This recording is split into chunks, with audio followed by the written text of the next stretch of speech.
I'm starting a 30 in 30 challenge, guys. Thank you for joining me on this channel. We recover data here. If you're new to this channel, don't forget to subscribe if that's the type of information you're interested in. On this channel, we cover a lot of things from hard drives to flash drives to memory cards and so on. Tools, software, etc. So 30 in 30 challenge is 30 videos in 30 days, no exceptions. Now some of these videos are gonna be shorts, some of these videos are gonna be like half-an-hour extensions. So hopefully you'll join me on this journey, and don't forget to tune in every day to check them out. Maybe the videos that I post don't look like it's a lot of work, but it is. To me at least, it's tons of work. Like, and basically my entire nights are spent in front of the computer editing away. Let's cut straight to the chase. Today we're working on a flash drive. It's a monolithic USB flash drive that has no removable memory, obviously.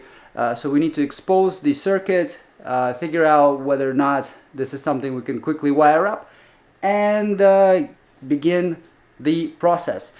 If you're new to the channel, subscribe, hit like. It definitely helps the algorithm, guys. It definitely helps the channel to grow. And if you have any questions or comments, don't forget to post them in the comment section below. Enjoy the show, guys, and let's get it. This coating needs to be stripped down. I noticed there are some potential damages to the circuit on the USB device. I'm gonna turn on the fume extraction just so that if there are any bristles that get airborne, I don't have to breathe them in. And we're gonna need this thing here. This is called fiberglass scratch pan. So fiberglass scratch pan will basically strip down the coating just by, you know, scratching the surface top to bottom, side to side.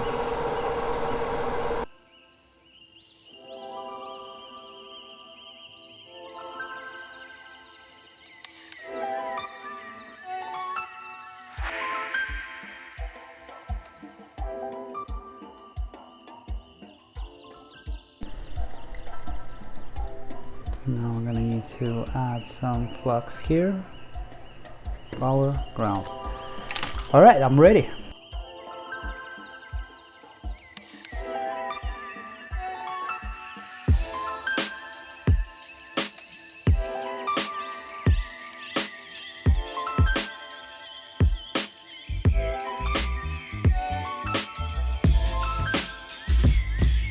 So some of you asked on this channel before, how come these wires don't create a short when you wire them up and they, you know, get all twisted up.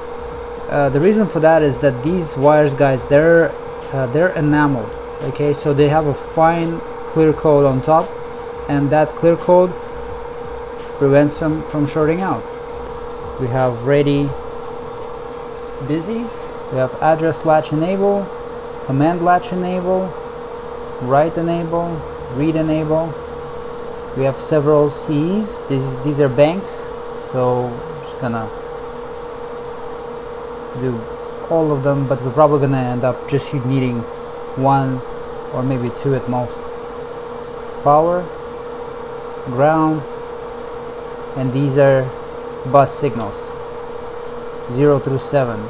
7, 6, 5, 4, 3, 2, 1, and there's 0.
All right, that should do it now. We should get some different types of results. So we should hear not a constant beep, but a single beep. So how we're gonna do this, we put this on the ground and we go, you heard that?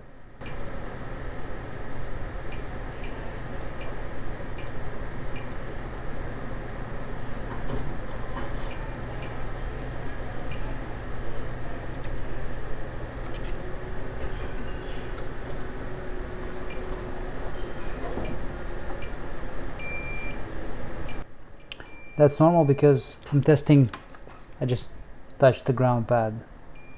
Because they're linked, they're gonna beep.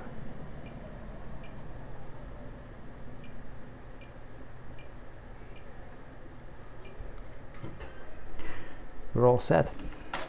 The chip is in the reader, and we will go ahead and read the ID for it. If everything is done right on the wiring, we should get an ID. If we messed up in some way, we will not get an ID. So looks like we do get a Samsung ID coming up. There are parameters for this chip in the database. If we go into direct mode just to see how things are looking, and then navigate to Page Designer and Bit View, and that will give us a preliminary view of the physical image. This is a preliminary view of physical image and what we will expect to get after the data is extracted. So over here we can see there's some split in here. Looks good. I'm just gonna go vertically up just to make sure this line remains in the same place. Yeah, so we're good to go. We can go ahead and clear this and begin reading. So delete the information from the results and read the file into a dump, and just select all stock settings. It's reading at 7 megabytes per second. That's actually very fast for the settings. We'll come back to it after 40 minutes or so. All right, the reading is done, and let's check out what we ended up with. So when we go into transformation graph, we can check out the data in Page Designer as well. I think everything should be okay. Looking at this solid white line, not too many dots in it, so hopefully not too much bit errors. Let's go back, and now we're gonna find ECC.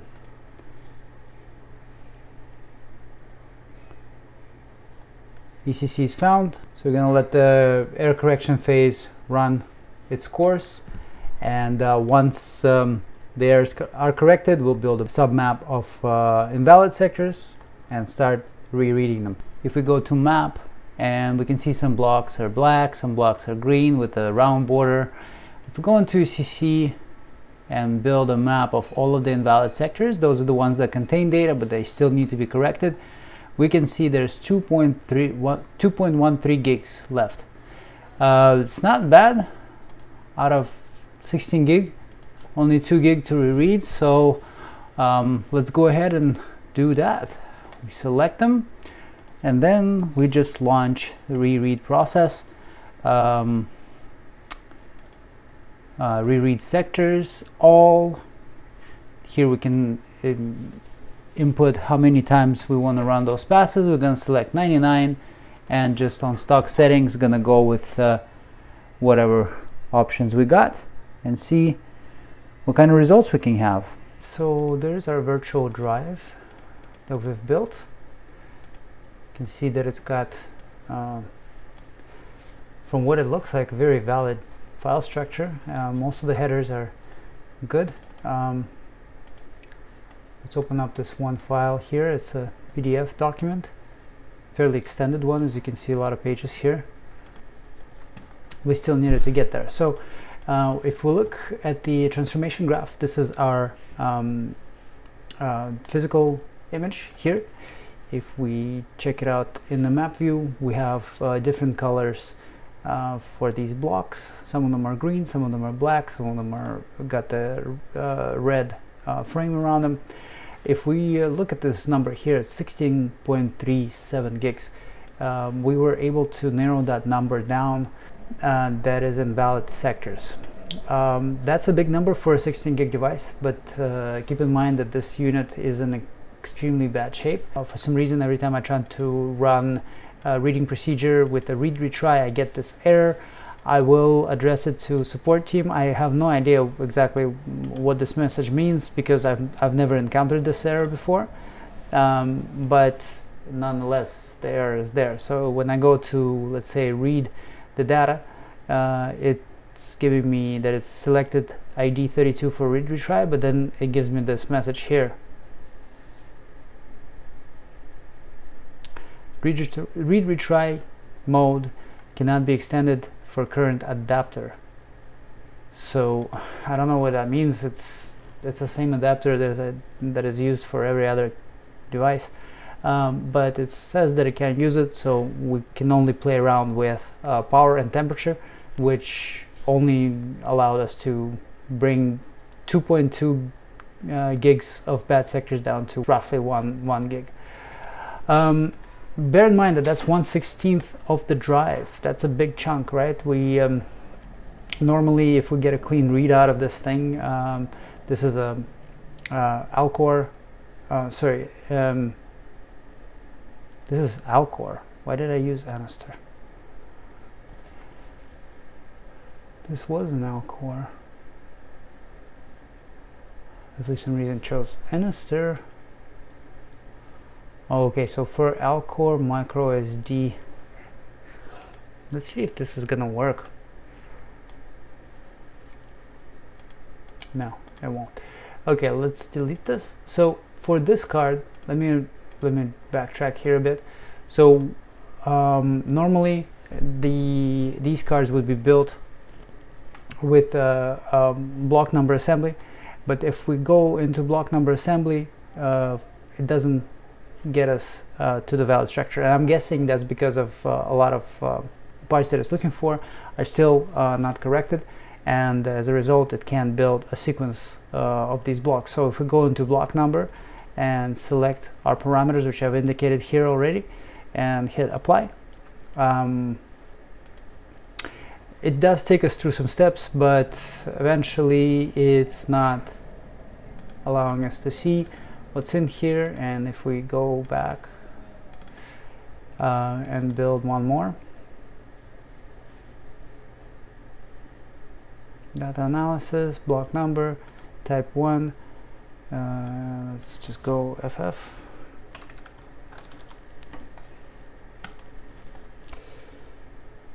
Just right away it gives us errors. So we couldn't get that built with the block. So the options that we had were a couple of things. Number one is, first we needed to establish the mix itself. So mix, after error correction is done, we found XOR. XOR is found through pretty much automatic XOR searching, and then I just plugged in a few until I got the best results on the final element, and that was it. Luckily for us, for AU controller 6998SN, there wasn't that many options. I think there was like 4 different types. I chose them all, and whatever brought the most complete results on raw extraction was the pick for me. So when we got XOR applied, page transformation was automatically pulled up. We could have built it ourselves. It's not very complex, as you can see in here. If we go to page designer and bit view, everything is pretty much drawn out for us. Very easy to read and self-explanatory. Let's scroll down to the data. This noise with some horizontal lines obviously are data. We come across this line, service area, this random noise, error correction, and then once error noise ends, we got this straight line, and then data again. You see these lines? So this is the first kind of range for us, data, service area plus ECC, and it goes on in these circles. So if we start from this line, we have data,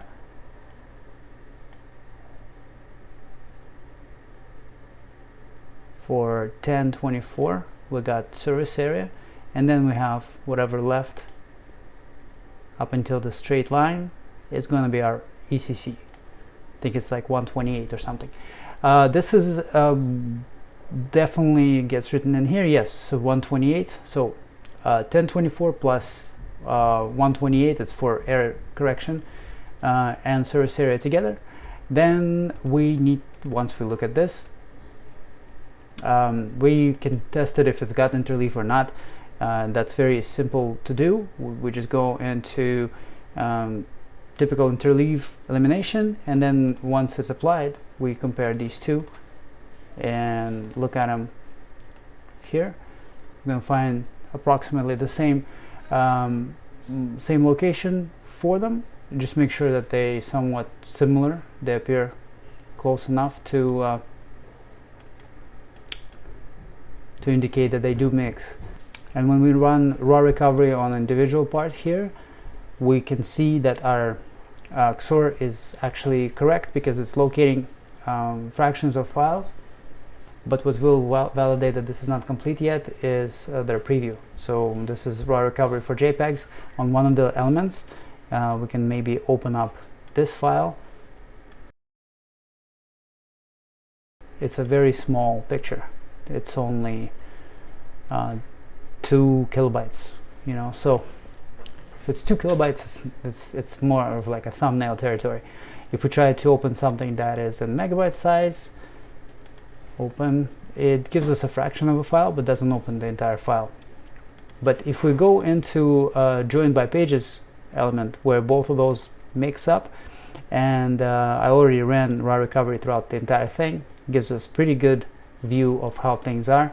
If we go into PDF documents, actually can validate them. But if we go into the JPEGs, for example, we can see that some are red, but some of them are green, and some of them are green a lot. So obviously, closer to the top we get, more of them begin to have these red validation headers.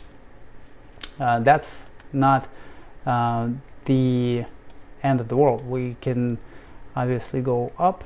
So the smaller the file is, the more chances that it's going to be intact, because less likely to have bad sectors as part of it.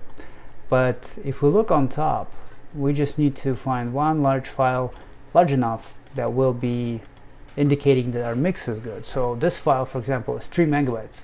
And if this file works, that means our calculations as far as mix goes are good. We may be off by XOR still, because XOR not necessarily will be exact. There might be some better versions of it that will apply, but let's have a look. So this is a fairly big file, and you can see that it opens up. So the mix is good, and that's 3 megabytes. But obviously we need to improve that 1 gigabyte of bad sectors. That will help a lot for this data.